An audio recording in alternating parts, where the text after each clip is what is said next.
Good evening, everybody, and welcome to today's HJ Goes Live session, which is on focusing on you and how to improve your well-being in and out of the salon.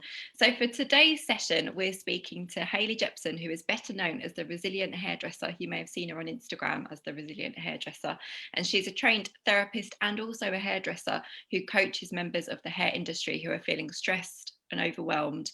As part of HJ's Mental Health Awareness Week, we're going to be speaking to Hayley, and she's going to be sharing her expert hints and tips with us for how to improve your well-being in and out of the hair salon. And she's also open to answering your questions as well. So please do feel free to get in touch if you're tuning in live.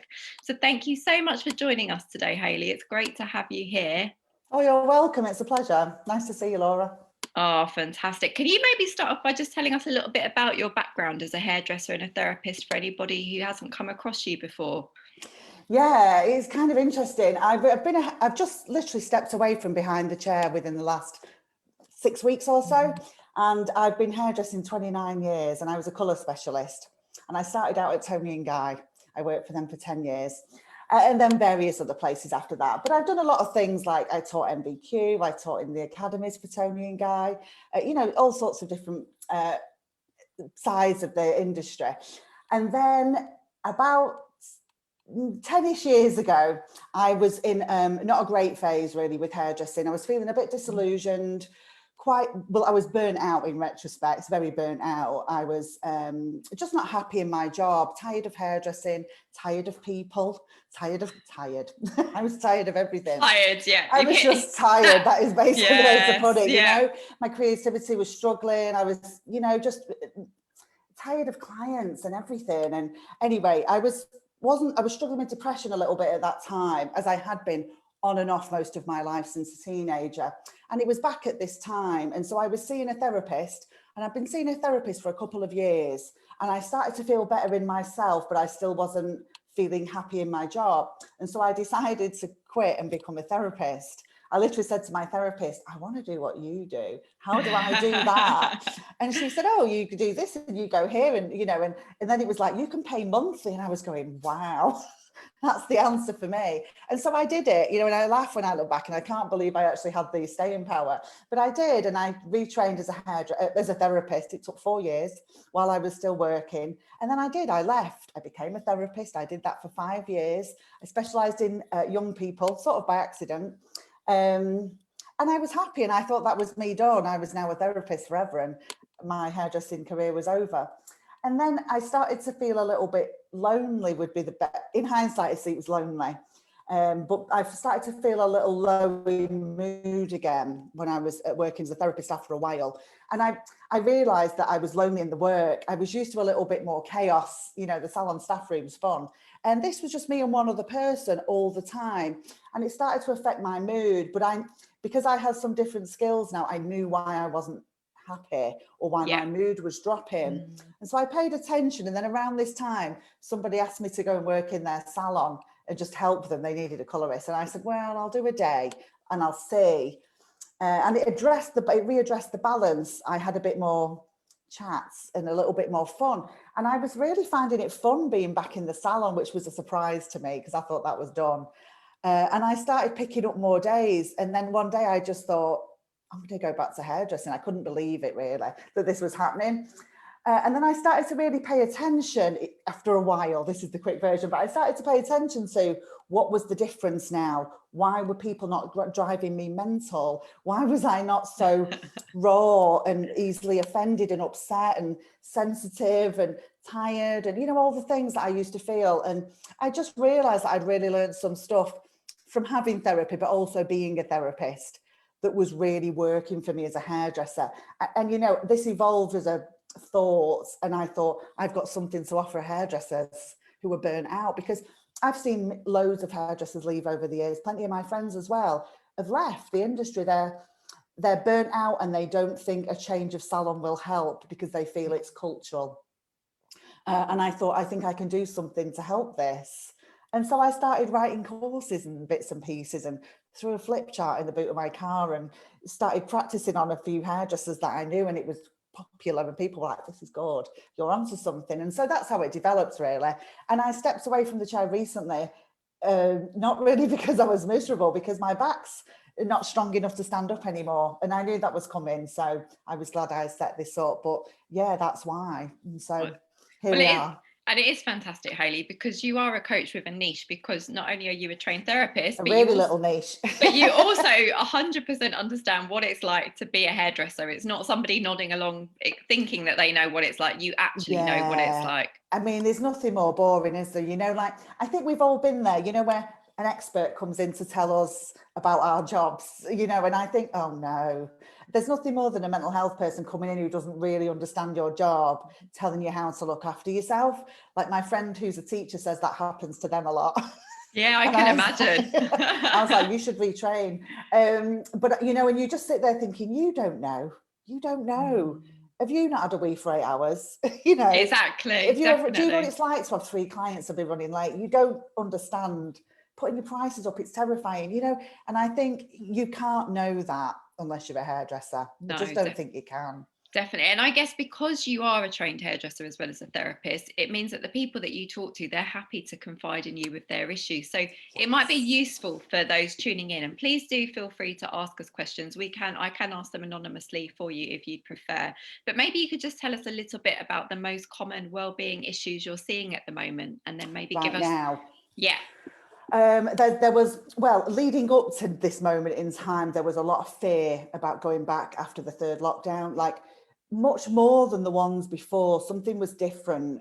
You know, I was noticing a lot of salon owners really questioning whether they wanted a salon anymore. There was a lot of that real big existential, what am I doing going on, you know, which I hadn't really seen earlier on.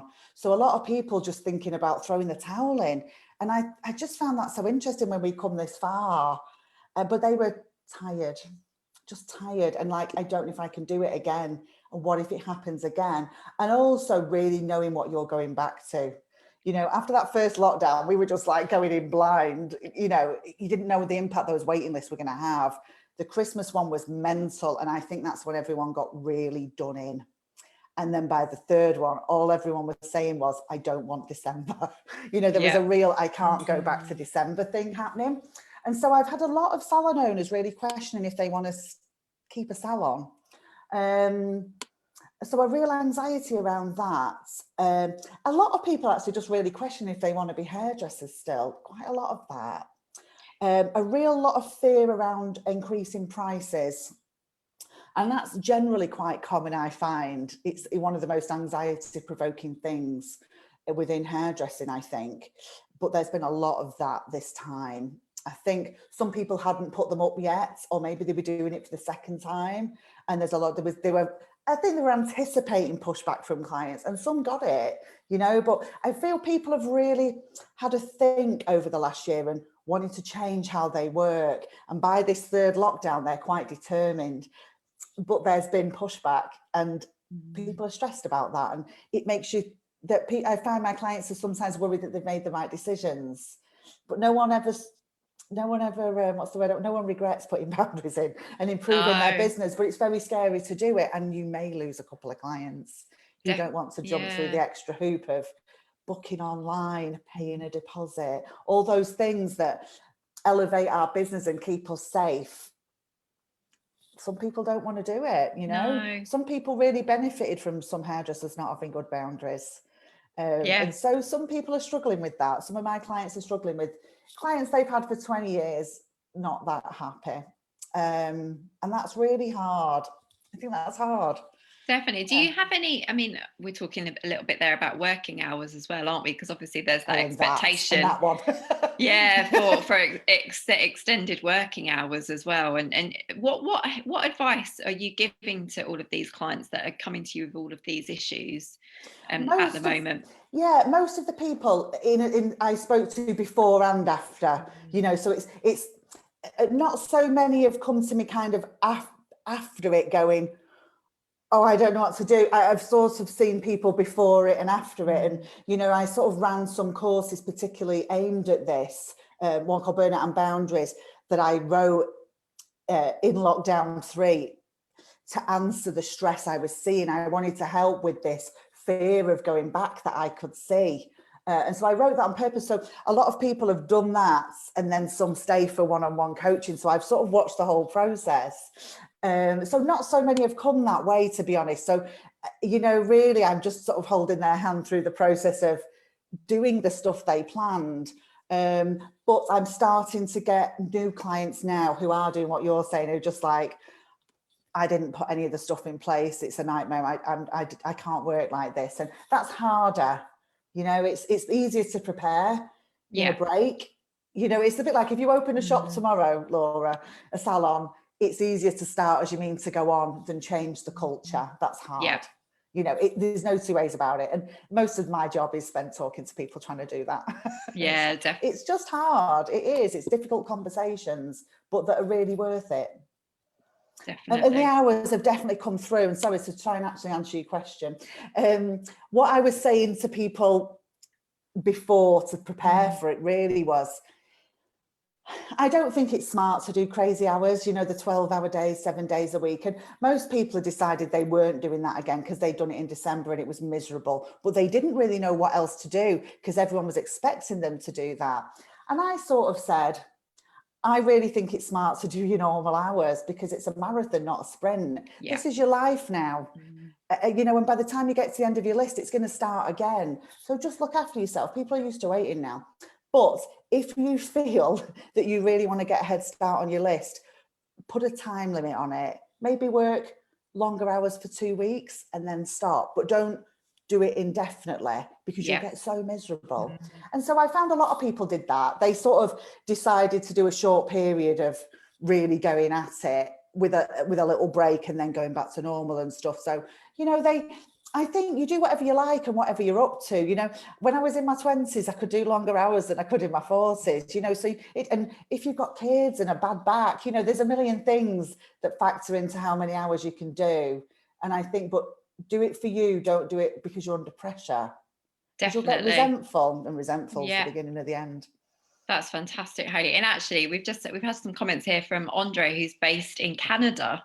And hello there, Andre. He's saying that we're still in lockdown, so it could be another month or so. So we have time in Canada to really think about this and the best way to go about it. So he's still within that time frame. Good for you. Yeah. Plan. Preempt, drip feed your clients information about the changes that are coming. Prepare them really slowly and really kindly about how things are going to be and how it's going to benefit them as well. I'm really into this.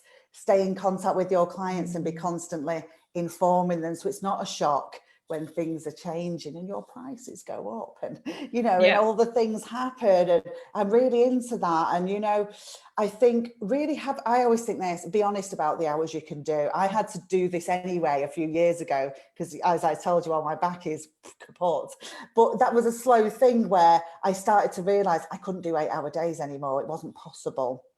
And then there was a phase where I did long days but less, but I had to swap to doing more days but shorter because that works. Yeah. Whatever, and I just think whatever works for you, but make sure you're doing it for what works for your life. And, when I teach the boundaries burnout thing, it's about figuring out what are your real priorities in life and how do we get your job to reflect that so that you're happy and fulfilled in your job and not resentful. Because when you get resentful, this is when you start getting fed up, burnt out and wanting to quit, and then starting to consider where you can work. I made a reel once about what hairdressers do when they're sick of their jobs, and we have standard things that we go for. Mine is Starbucks. A friend of mine's been a taxi driver, and I got a new one the other day. But there's quite common things, we think, oh, I'll go in Topshop, I'll get a discount. But, but there's these common things that we do where we go, what are we going to do instead? And I don't, I really want to, I think we work hard for our careers. I don't want that, it's always going into lesser trained work. We just want out and an easier life. So I'm trying to help people avoid that. So I think Andre's in a great position because you can really preempt and prepare people and ease yourself in and have a really good think about what works for your life. And I think people can get creative. Like I've said to some people, if you really like doing late nights, do that, start later. But don't be doing these 12 hours. Like some people have said to me, but I like doing the later nights. you know, like, but they don't like the length of the day. But sometimes you just can't see it for yourself what the options are, because we tend to do what the people before us did, how we Yes, were that's very trained, true. what we've seen, where Yeah. we've worked, and, you know, to within a certain degree, you can do what you want. And I guess, Hayley, it's a new world, isn't it? So there has to be Folks. some positives that should come from that. I think there's a lot of I Yeah. think it's been very hard for our industry, but I think there's a real load of positives that are coming from it. And there's nothing like a break to make a change, because people kind of forget how it was. That's very true. We've got a great comment as well from Anya. She's saying, gosh, it's so good to hear this conversation. So thank you so much, Hayley. She says it really sums up at times how tough it is dealing with people, especially during these lockdowns. She works on her own now. She used to have 12 staff, and she's hoping to say no a bit more and pace herself better. But that's really nails it on the head, doesn't it? Being able to say no. And hairdressers as individuals tend to want to make people happy. That's, you know, that's the brunt of what the job is all about, and being creative, but also keeping clients happy. So do you have any tips for saying no and being confident and happy to say no to? Kind of, yes.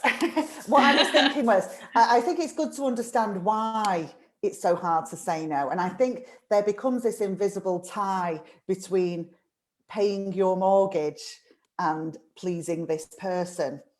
And you feel that if you don't please this person, your security will disappear. So we become over accommodating through fear. But it is like a bit more of it is fear, and it takes a lot for your clients to leave, because getting a new hairdresser is awful. Nobody likes doing that. So they don't leave. Good clients don't leave that easily, you know? And so I think this is what I teach. If you know why you're holding your boundaries, it's much easier to enforce them. But you have to, most people are not that clear on why they really want to say no. And when you realize what you're choosing between clearly, it becomes much easier. And this is how I teach. You know, you come to me with this problem, I go, let's go right back here first though, and figure all that out so that you're confident to do this bit. So there's a big preamble. And that's therapists all over. We're like, let's take you back. Let's go back here though. But it is that, you know, people come with the presenting problem, which is my clients are driving me mad on my phone. And I'm like, well, how do they think that's okay? You taught them it was. So if you respond to a message at midnight, and you reply, they'll think, oh, I will get a reply this time. Yeah. So I'll do it again. So a bit like, I guess, training a dog or something, you know, a toddler or an animal or something. Yeah, you got to train toddlers or you have a nightmare on your hands. And I think, oh, my ring light's falling over. I knew that might happen. I'll just balance it there. My favourite saying is you teach people how to treat you. And I think there's a certain element, and I mean this in the nicest way possible, of training your clients how you like to do things. And then you get the people that you like, you know, we all have those clients that we love. And a lot of that's to do with they're nice, but they do things how we like and they're not difficult. Yeah. And then we have those ones, everything's a chore for them. They want special treatment. They don't want to book online. They want to ring you. They want, you know, and the things, and no, boundaries keep you safe. And really what I want to avoid is having difficult conversations. And so if you get your systems in place, you can avoid having them. You might have to have it once, but you don't have to have it again. That's great. Now you book here. Yeah. Don't phone me, book on the computer. You know, I recommend keeping a little bit of professional distance from your clients. And I think that's very hard when, like Anya, you work on your own. Definitely. Because your social life can become your clients and the professionalness drops, and then it becomes harder to say no to your friends. Yeah, and they feel like they can always get hold of you, always reach you. And oh my God, I'm really not winning with that one. I'm just going to put it down. Oh, I think that's probably safer, Hayley, isn't it? Oh, the joys of being live. We love it. We love it. And this is all good, folks. Exactly. And you know what? The power of laughing and smiling. That's always going to be a mental mood I've got booster. one. I look reasonable still. You do, 100%. Well, we've also had a comment from Annie. It's all A's tonight, actually. But Annie has said that she's a barber and she's been cutting hair for 20 years. and she thought she loved her job, and I'm sure she did for a long time, but she says after lockdown, she doesn't want to work with the public anymore, and she thinks she's overworked and underestimated for her creativity, and it feels a little bit like a kind of, you know, back to back trying to get them all in, which I'm sure it is for a lot of people at the moment. Of course, all of this. Oh, this is the conversation I'm having with new people constantly, and it's the one I was having with people coming up to it, where everyone was like, I don't even want to go back, I don't even want my salon, I don't want that, I want to walk away, I want to live on an island and just, you know, scrub rocks. People were just coming up with anything, because I think what's happening is people are walking, it feels like, this is how I think about it, it's like walking into a wall of clients who just all want the hair done today, and it's overwhelming. And I think to manage those expectations, some people are so drained by surviving lockdown and the financial stresses. To have that lack of understanding from your clients can feel really sad and disheartening, that people can't seem to empathise for you. They're so obsessed with having their hair done that there's not this moment to think, you've not earned any money for months. Maybe if you're self-employed, you know, that you've had a hard time. There's just like this lack of empathy. I feel that some people are feeling quite angry about that, and a bit like, I thought we were friends. And there's this rude awakening that not as much as you thought. They're friendly clients, but they're clients. And I think this is upsetting for people. And I've had this experience before when I left hairdressing. I don't know, ages ago. Once, I've done it a couple of times, the first one that I did it. And I kind of thought I'd have coffee with some people because we were friends, and no, apparently not. And it's not like we weren't, it's just that we didn't make that time. We were friendly when I did their hair, and that was quite a rude awakening to me. So the second time I left, I was prepared for that, you know. But I suppose what I'm saying is, I bet there's a few things going on. Is it Anna? Did you say Anna? That was Annie. That one was Annie. There's a few things going on here, you know, that she could look at. And I think that's really sad that she wants to quit. But I think about it like this. She wants to quit the job that she's had, the version that she had, and the one that she thinks people want her to go back to. And it takes a lot of courage to change that. And that's why people come to me, because it's hard and they want someone to just do it alongside them and help them and cheerlead them, and just, it's hard to do it alone. And so I think what she's saying is she doesn't want the job that she had. Definitely. And so, but there's different versions of it, but then often it comes down to, if I'm going to do less people, I'm going to need to put my prices up, and then that kicks off another fear, and there's a cycle that people get into, you know. I can imagine exactly where she is, and I think there's a solution for people, for everyone. And sometimes you wouldn't even think of it in a million years on your own. And sometimes it's obvious, but you're just freaking out about other things and you can't see it. And I guess, is it a conversation with someone who's not in the middle of it, who knows a bit of stuff as well, you know, understands your industry and a bit of stuff about people, you know. And it's hard. You know, I would never sugarcoat it and say that making changes is not hard, but it's always worth it. Yeah, definitely. And I've never had anyone ring me and go, that was awful, Hayley, my life's worse. No, but like we've been saying though, Hayley, I guess now is the time to think, what do you want your job to look like? And maybe start pushing back, or, you know, with clients, with the salon team, because everyone's in this boat together, aren't they? It's a once in a lifetime opportunity. Yes, it's interesting. I was saying to a group of people I was talking to, and some were forcing on with their changes, and some were scared and, you know, a bit like, oh, everyone will leave if I make these changes. And I said, the thing is, the industry as a whole is really looking at themselves at the minute and making changes and raising up to protect themselves. We're raising our standards.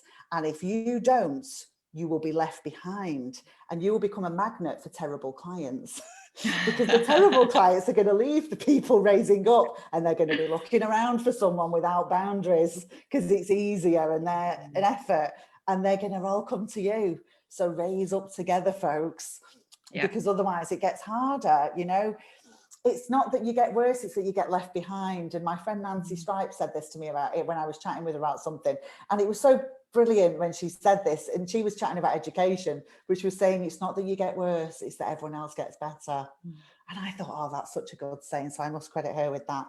but it stands for everything. And I keep thinking about that now because I'm seeing so many hairdressers better themselves or look after themselves better. And I'm seeing some that are really struggling to do it. And I think it's hard either way, because it's hard if you don't, because you become a magnet for difficult people, and it's hard to do it. But this one's better. Definitely. And this whole session, Hayley, I mean, it is part of HJ's Mental Health Awareness Week, and I know we're getting lots of positive feedback for this session. So thank you so much, Hayley. You're welcome. It's a pleasure. Please do keep an eye on the HJ website and our socials all week, because we've got plenty of mental health content.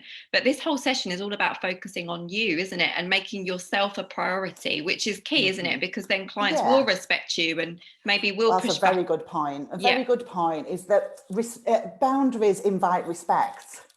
You know, I think when you don't behave so, and I don't want to say people are not professional, that it's not what I mean, but I think the more the professionalness is what makes people treat you better, because when you get this friendliness, it's wishy-washy, and people will chance their arm and say, won't you come in early?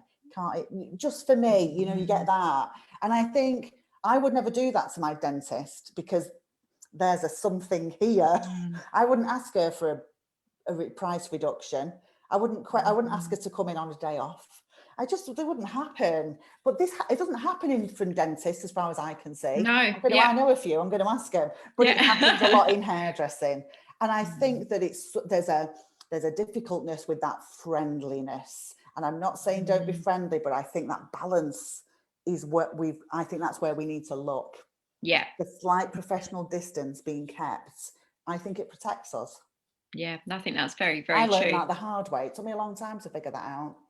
Definitely. We've got lots of comments coming in, Hayley. I'm going to try and whiz through them. Samantha has said she works nearly on her own. She has another stylist with her 1 day a week, and she only takes clients on who only book on when they leave. Otherwise, she says she can't fit them in. So they have to book before they go. I'm so busy. I hate trying to find a slot for them. It's my way of being in control of the diary. I think that's a great tip, actually, isn't it? Yeah, it's very smart. It's very smart. And I think there's lots of ways you can do that. Because this is what I say to people a lot. The people who are really struggling to get out their clients, and I said, if you've got more clients than appointments available, you will always be in stress. And I think some people don't realise that they've got more clients than they need. And this is the fundamental problem. But as hairdressers, we have a total panic attack when somebody leaves us, because we think we're going to be destitute, you know. And if you understand your numbers of your business, like, I think quite a lot of hairdressers I come across don't really understand the numbers in their business and don't realise they can well afford to lose a few clients. They actually need to. So if you enforce your boundaries, you will easily lose a few. And that's okay, because they're the ones you'd like to lose. And you'll hang on to the ones who want to come when you want to work and pay your prices and jump through the couple of hoops you've put in place. And so that sort of natural drop away will happen. It's hard. It's still hard. But I think that's it. Hairdressers feel we've got to hang on to everyone and accommodate all of them. And I think more hairdressers than not probably have got more clients than they need, particularly if they're coming to me. That's very true. I mean, Monica, she backs up. She says it's so true about hairdressers not being able to say no easily because they're wanting to please everyone. She's getting used to offering another appointment rather than the one that a client might want. So give them just be like, I can't do that, I can do that, and offer the one you want them to have. That's what exactly. Exactly. And she says she doesn't give them an explanation as to why she can't do the one that they want. She just says, I can't do that. This is what I can do. I'm writing a new course at the minute, and one of the things, I'll give you some of this for free. Some of the things I talk about is over explaining seems weak is the word I'm going to use, but it's not quite the word, but it gives people, like, they think it's a negotiation when you're over explaining. And it's like, no, less words, power. You seem more powerful when you use less words. That's very good. And so that's a good management leadership tip as well, isn't it? You don't need to give an explanation. Course. That's what I'm writing. There you go. Exactly. If the manager says no, exactly. Manager says no, it's no. And I guess it's the same if you're a hairdresser. It makes you seem flaky or, I don't know, not sure of yourself, isn't it, when you do the over explaining? So she's very smart.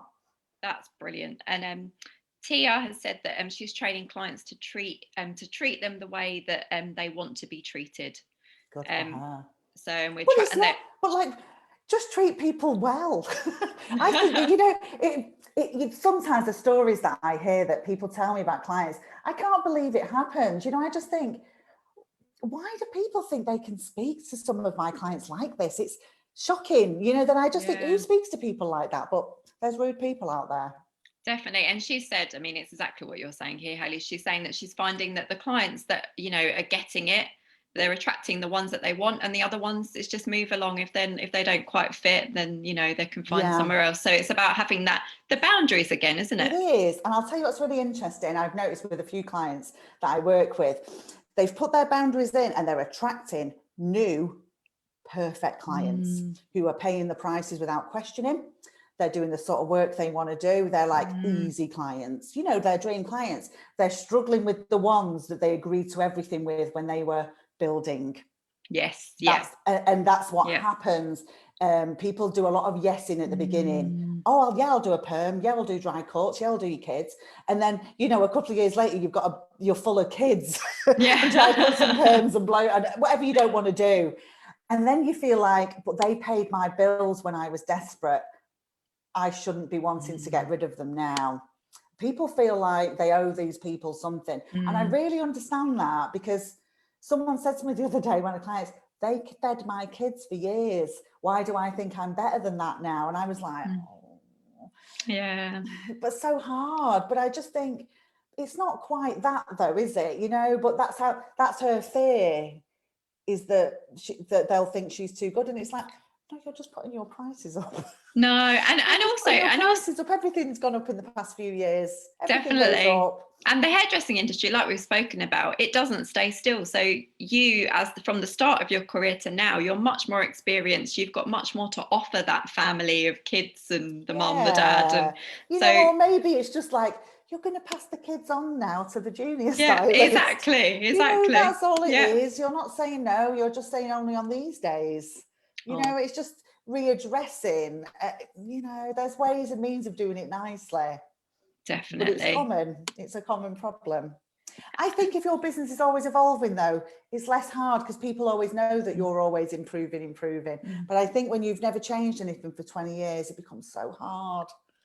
Yeah, because people haven't seen a price increase in so long. They've always had that $3.30 on a Tuesday, you know, and it's like, well, what do you mean I can't have it? There's a lot of this. But now is the ideal time. Obviously, salons have been open for a month or so, but you're still in that window of. I think you're in the window. You can make the change. Yeah, because you can be like, you know, and I think this is what I've noticed as well.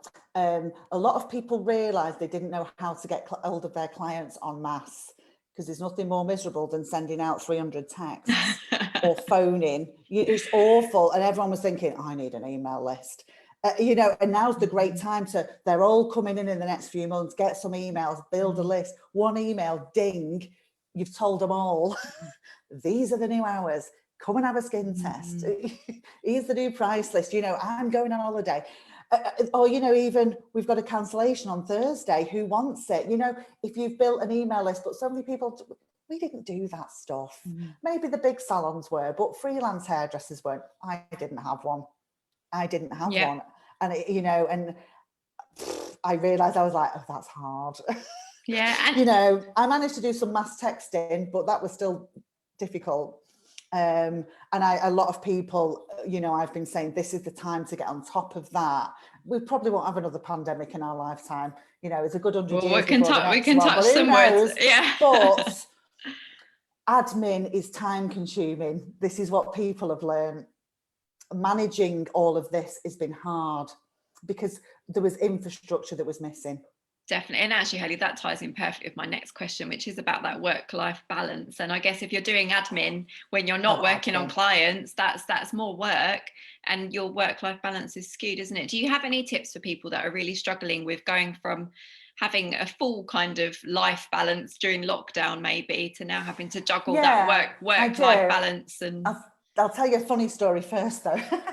On one of my courses, there's a thing where I literally go like this, I can see all these people on the Zoom and I go, put your hand up if you only count working as standing behind a chair. And they all go, and I'll go, do you go to the wholesalers on your day off? Are you washing your towels at night? Are you sitting on the couch replying to WhatsApp messages? Are you, you know, all the things Yeah. that we do. And they're all like, Yeah. and that's hairdressers, that's what we do. How many hours do you do a week? And we'll say, oh, well, I work 9 till 6 on a Tuesday. And we count the hours that we take appointments, and we don't consider all the other stuff. And Which if is you add work. that on, it's work. Yeah. But because we pretend it's not, we do it in our real life, and then our real life isn't going as well, because or the work's not going as well. You're not getting your stock on time because you were too tired and you needed a day off, or something goes, and you live in this chaos of disorganization because we don't admit to ourselves that that's part of the job. Or even social media is a great example. Yeah. Oh, you're there in the morning going, oh, or you're there at the end of the day going, I'm going to post, because you didn't accept that this is part of your job now. And it's this acceptance bit. This is what I'm trying to get people to think. It's like, it will find time for it, but let's all stop pretending it's not a thing. Let's all start admitting how many hours this job takes, because if you don't, you will always be chasing your tail, looking for a day off and then being angry because you had to go to the wholesalers, you know, that sort of thing. So that kind of answers your question, doesn't it? That's, you know, it's more about let's all start being realistic about what we actually do. I think that's the best place to start. And then, because, you know, this is the sorts of things I do in my courses. I'm like, let's lay it out there, folks. Let's get it written. Everyone's like looking at their bits of paper going, oh no, this is grim. And, you know, everyone's like, that's a wake up call, that sort of thing. And so I think there's this element of denial that sets us up to fail. Definitely. You know, you can't have a work-life balance if you're not being honest about when you're working. Yes, when you're working, how much you've actually got to do. That's very true. And facing up to it, that's hard. Yeah, definitely. And actually, Hayley, I mean, obviously a lot of working behind a chair, it is all scheduled out with appointments, but maybe do you think it's worth people tuning in to actually put into their diary me time, you know, kind of. I'll show you my diary if you want. I wrote in it this morning, on a day in a couple of weeks' time, do nothing on a day. Yeah. Because I was like, I need to remember to do nothing that day. And I think it's because I'm teaching a class on the Sunday, or I can't remember why now, but I realised I wouldn't notice it because they're on different weeks, but I would end up working too many. So I've written do nothing on this day. And I know when I see that now, there's a reason. And when I flick between because I'm a paper diary shadow, I'll know why. But this is what I do. And when I get a new diary, if it's possible, I book in my holidays for the year.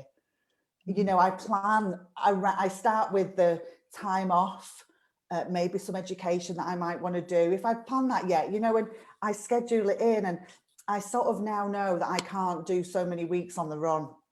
Yeah. I talk all day for a living, all day. And there's a limit to that. And hairdressers do as well, don't they? Of course. I mean, yeah. You know, I'm still talking all day. I just sit down now. Yeah. And I don't talk about the same thing 9 times a day. But it's, you know, there's a time limit on, and it starts tipping into not fun. And sometimes that's just because you need a holiday. You don't hate your job, you need a holiday. And sometimes, you know, like some of the people who are saying they're thinking about leaving, well, no one's had a holiday now for a long time. Lockdown was not a break. It was stressful. That was exactly. Survival. It's not a holiday. Yeah. You know, that was not switch off time in the slightest, was it? No, it was very, very stressful. People were in survival mode. People are homeschooling. You know, I mean, hats off to those folks. It was hard. And so people are desperate for breaks and holidays. And even if it is just a day to do nothing, like you say, you don't even need, you need it. But I need time to speak to no one. I generally have a day every week where I pretty much don't speak to anyone. And I guess it's about not feeling guilty about that, Hayley, isn't it? I mean, you've done all the training in therapy, you get it. But for those tuning in that maybe might have that sense of guilt if they don't see a friend on their day off or have something fun booked in, when really they just need a bit of downtime. Yeah. I think you've really got to think about your downtime, you know, and I think particularly self-employed hairdressers are the worst for this because, you know, no work, no pay, no holiday pay. And so it gets harder to take breaks. And to pay for a holiday and pay for the wages that you lost when you were away that's a lot. And so sometimes people just don't take them. But I think take breaks and don't go somewhere. It's okay. Or how I used to manage that was I took shorter breaks, but more of them. Yeah. Because I used to find 2-week holidays very difficult to recover from financially, particularly when I was younger, when I wasn't quite as organised. But I think you are your business.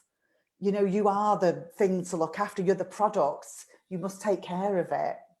That's a very good point, isn't it? I mean, what's that phrase about when you're on an aeroplane? Not that any of us have been on one recently, but you've got I love a plane. Yeah, it's the put your own oxygen mask on first. Yeah. And this is what I preach all the time, and people pleasers think that's selfish. They think that's terrible. People who are really, really heavily ingrained people pleasers feel mean when they don't go above and beyond for other people. They actually feel mean. Because that's just how they're wired. Well, not how they're wired, it's how they've been trained, is to think about other people first. But we'll work on that. Definitely. And do you have any tips for just reprogramming, I guess? My top tip, and anyone who knows me knows that I say this all the time, and it's the first thing I will tell anyone to do, is that if you can find 30 minutes of quiet time a day, preferably when you're walking is ideal. So going for a walk without a podcast on, no music, not talking, nothing, just you and your thoughts. Now some people are going already like, oh no, thank you. But honestly, if you can find a way to do this every day, your brain needs time to process and problem solve, we call it. Your brain's going, what am I going to do with Sheila? Oh yeah, I'll book her in there. Great. Sorted. Put it away. Where are we going to go on holiday? What are we going to do? Shall I go and see my mum this week? And what about the kid? Your brain's trying to do all these things, and it puts them in files and puts them away. Yeah. And that's how your brain becomes free from the chatter. And if you don't do it, the minute you rest a little bit, which basically means go to bed, your brain will go, now, is now my time? Yeah. Are we going to do it now? Right, what should we do about Sheila? And your brain starts going, what are we going to do? What are we going to do? And then you can't sleep, or you wake up at 3 and your brain goes, what are we going to do about the kids? And if you need processing time.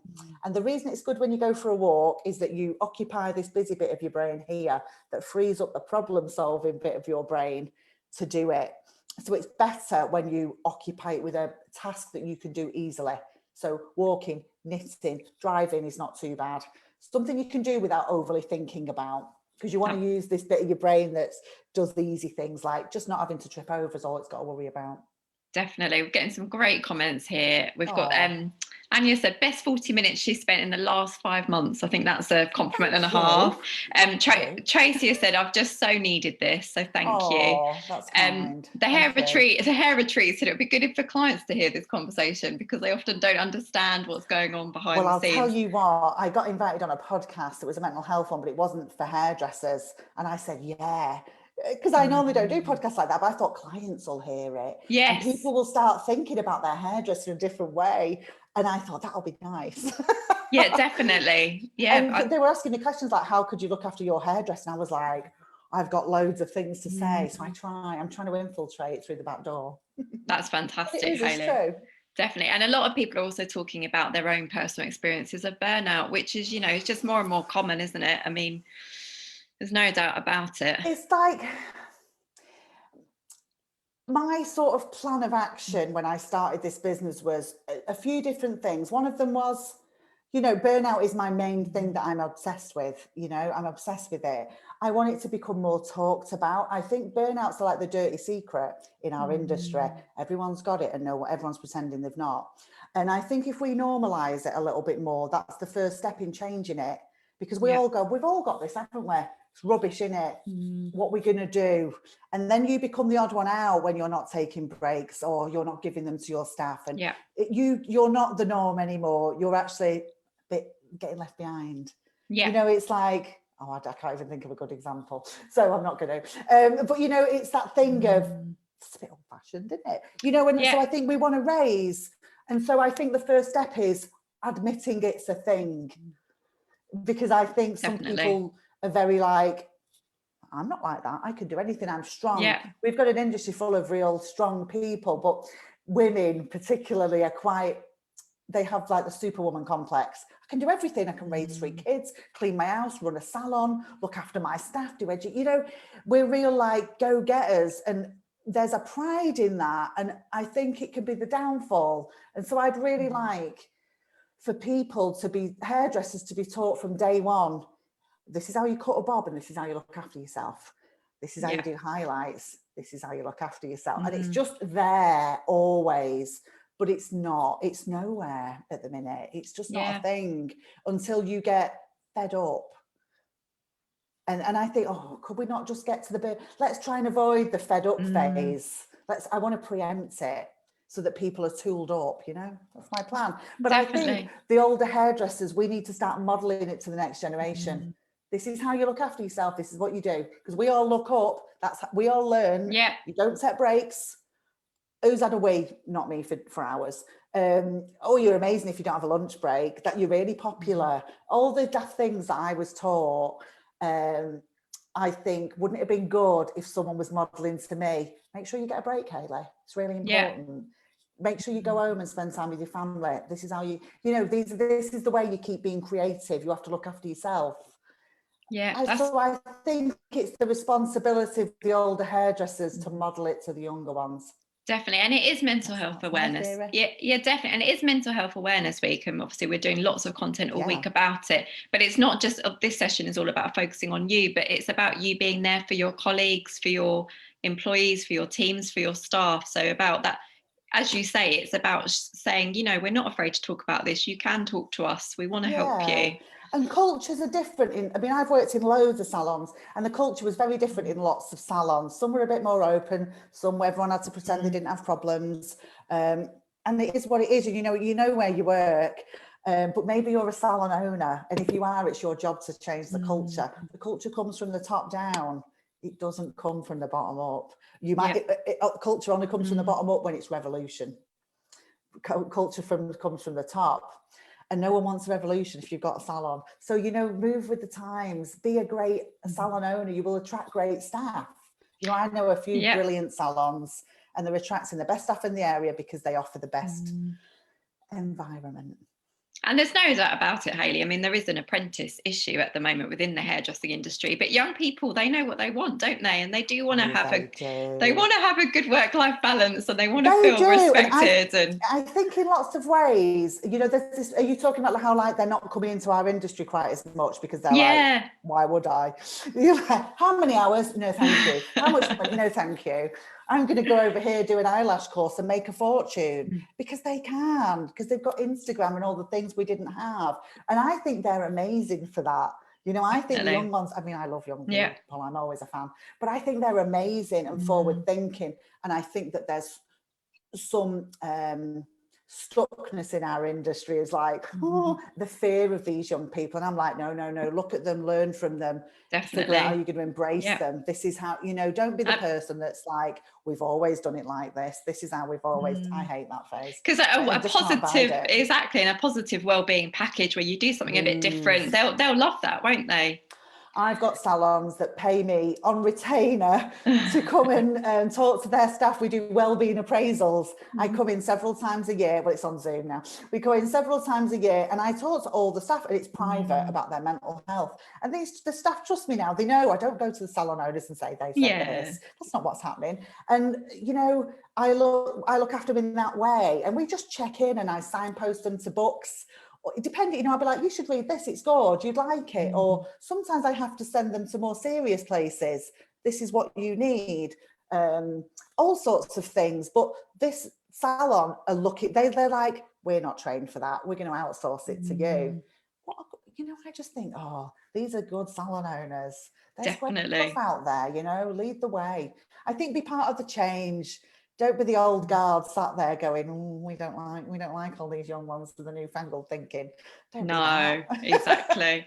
We are coming towards the end of the session, Hayley, but for those that have tuned in, and thank you so much for tuning in and for getting this conversation going. So thank you, Hayley. But can you maybe just give us some pointers on mental health resources or places that people can go to if this conversation has started to kind of strike a chord with those that are tuning in and they thought, do you know what, I would like to think about this a bit more?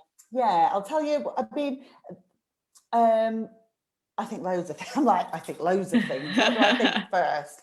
Well, I mean, obviously follow me on Instagram. That's obvious. And you're the resilient hairdresser on I'm the resilient Instagram. hairdresser on Instagram. And, follow me. There's lots of bits and pieces in there, lots of videos in the IGTV and all stuff like that. And you can hear about what courses I'm running. And obviously the Burnout and Boundaries is it's prevalent, for what people are talking about. It's all about the common problems. But, there's plenty of podcasts around, and it doesn't have to be hairdressing focused. It's about self-development, just a bit of self-development. I'm a big fan of Brené Brown, and some people really know her, and I'm so surprised when people don't. So I recommend her. I'm gonna say, Hayley, that you recommended her to me, and I watched it on Netflix and obsessed. Absolutely loved it. Yeah, so I can second your recommendation there. She does change her way of thinking. She's amazing. She's like the pin-up girl of therapists. When I was training to be a therapist, we were all like, Brené, just loving her. And but so there's a Netflix special, isn't it? That's what I watched. That's how big she is. And her Netflix special is brilliant, actually, because it's basically an amalgamation of 3 of her most famous talks. So it's all in there, folks. Well, she does a podcast. I like Fern Cotton's podcast. It's very accessible mental health chats. I love this podcast from America called Armchair Expert. It's not for everyone, but I love it. It's my favourite podcast, Armchair Expert. And it's this actor guy called Dax Shepard. And he's married to Kristen Bell. Oh, yes. Yeah. Her husband. And he did like a philanthropy degree. And so he's an armchair expert. He fancies himself as a psychology, he knows a bit type person. And he interviews other actors, but he asks great questions. And you hear about what's been hard for them, their failures. And it's one of the places where I've heard very smart conversations between men, because I don't hear that a lot. I feel like I don't hear that much. I hear a lot of smart conversations between women, but I'm not hearing them between men for me.